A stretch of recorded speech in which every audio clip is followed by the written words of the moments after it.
اعوذ باللہ من الشیطان الرجیم بسم اللہ الرحمن الرحیم یا اہل الکتاب لما تحاجون فی ابراہیم وما انزلت التوراۃ والانجیل الا من بعدہ افلا تعقلون ہا انتم ہؤلاء حاججتم فیما لکم بہ علم فلم تحاجون فیما لیس لکم بہ علم واللہ یعلم وانتم لا تعلمون ما كان إبراهيم يهوديا ولا نصرانيا ولكن كان حنيفا مسلما وما كان من المشركين إن أولى الناس بإبراهيم للذين اتبعوه وهذا النبي والذين آمنوا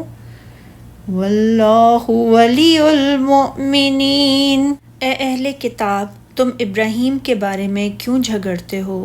حالانکہ تورات اور انجیل تو اس کے بعد ہی نازل کی گئی ہیں۔ کیا تم عقل نہیں رکھتے؟ آگاہ رہو، تم وہ لوگ ہو کہ تم نے اس بات میں جھگڑا کیا جس کا تمہیں کچھ علم تھا، تو اب تم اس چیز کی بابت کیوں جھگڑتے ہو جس کا تمہیں کوئی علم نہیں؟ اللہ ہی جانتا ہے، تم نہیں جانتے۔ ابراہیم نہ تو یہودی تھے اور نہ نصرانی، بلکہ وہ صرف حق پرست فرما بردار تھے، اور وہ مشرکوں میں سے نہ تھے۔ بے شک ابراہیم سے قریب تر وہی لوگ ہیں جنہوں نے ان کی پیروی کی، پھر یہ نبی اور مومن لوگ، اور اللہ مومنوں کا دوست ہے۔ یہود و نصارہ نے حضرت ابراہیم خلیل علیہ السلام کے دین کے بارے میں جو جھگڑا کیا، اور ان میں سے ہر ایک نے جو یہ دعویٰ کیا کہ حضرت ابراہیم علیہ السلام ان میں سے تھے، اللہ تبارک و تعالیٰ نے اسی مقام پر ان کی تردید فرمائی ہے۔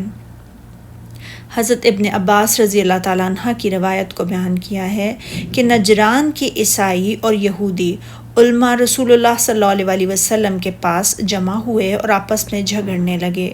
یہودی علماء نے کہا کہ حضرت ابراہیم علیہ السلام یہودی ہی تھے، عیسائیوں نے کہا نہیں، حضرت ابراہیم علیہ السلام تو عیسائی ہی تھے۔ تو اس موقع پر اللہ تعالیٰ نے یہ آیت نازل فرمائی، اے اہل کتاب، تم ابراہیم کے بارے میں کیوں جھگڑتے ہو، یعنی اے یہودیو، تم یہ کیسے دعویٰ کرتے ہو کہ ابراہیم یہودی تھے، کیونکہ آپ کا زمانہ تو اللہ تعالیٰ کے موسیٰ علیہ السلام پر تورات نازل کرنے سے پہلے کا ہے، اور اے عیسائیو، تم یہ کیوں کر دعویٰ کرتے ہو کہ حضرت ابراہیم علیہ السلام عیسائی تھے، جبکہ عیسائیت نے تو ان کے ایک طویل عرصے کے بعد جنم لیا۔ اسی لیے اللہ تعالیٰ نے فرمایا کہ کیا تم عقل نہیں رکھتے؟ پھر اللہ تعالیٰ نے فرمایا، دیکھو ایسی بات میں تو تم نے جھگڑا کیا ہی تھا جس کا تمہیں کچھ علم بھی تھا، مگر ایسی بات میں کیوں جھگڑتے ہو جس کا تم کو کچھ بھی علم نہیں؟ یہ اس شخص کی تردید ہے جو علم کے بغیر جھگڑا کرے۔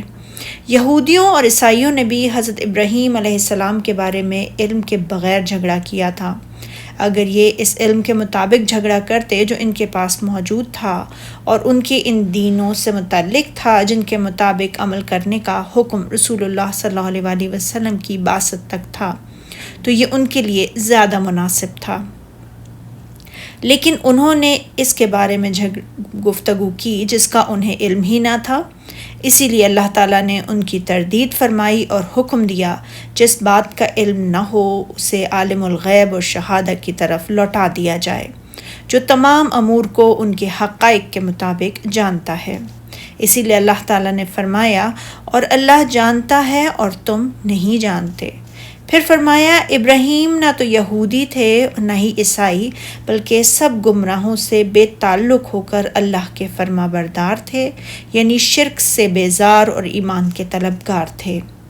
اور وہ مشرکوں میں سے نہ تھے۔ یہ آیت اسی طرح ہے جیسے سورہ بقرہ کی یہ آیت ہے کہ اور انہوں نے کہا تم یہودی یا عیسائی ہو جاؤ تو تم ہدایت پا جاؤ گے۔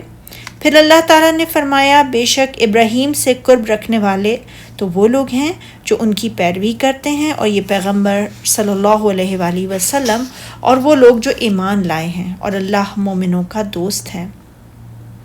اللہ تعالیٰ فرماتا ہے کہ ابراہیم خلیل علیہ السلام کی پیروی کے سب سے زیادہ حقدار تو وہ لوگ ہیں جنہوں نے ان کے دین کی اتباع کی، اور یہ نبی محمد صلی اللہ علیہ وآلہ وسلم اور آپ کے ساتھ ایمان لانے والے آپ کے صحابہ کرام رضوان اللہ علیہ، مہاجرین و انصار، اور ان کے بعد آپ کی پیروی کرنے والے حضرت ابراہیم علیہ السلام کے زیادہ حقدار ہیں۔ ابن مسعود رضی اللہ تعالیٰ عنہ کی روایت ہے کہ رسول اللہ صلی اللہ علیہ وآلہ وسلم نے فرمایا ہر نبی کے نبیوں میں سے قریبی دوست ہوتے ہیں، ان میں سے میرے قریبی دوست میرے باپ، میرے رب کے قریبی دوست ابراہیم علیہ السلام ہیں۔ فرمان الہی ہے، یعنی اللہ تعالیٰ ان تمام مومنوں کا قریبی دوست ہے جو اس کے رسولوں پر ایمان لانے والے ہیں۔ سبحانک اللہم و بحمدک، اشہد ان لا الہ الا انت، استغفرک و اتوب الیک۔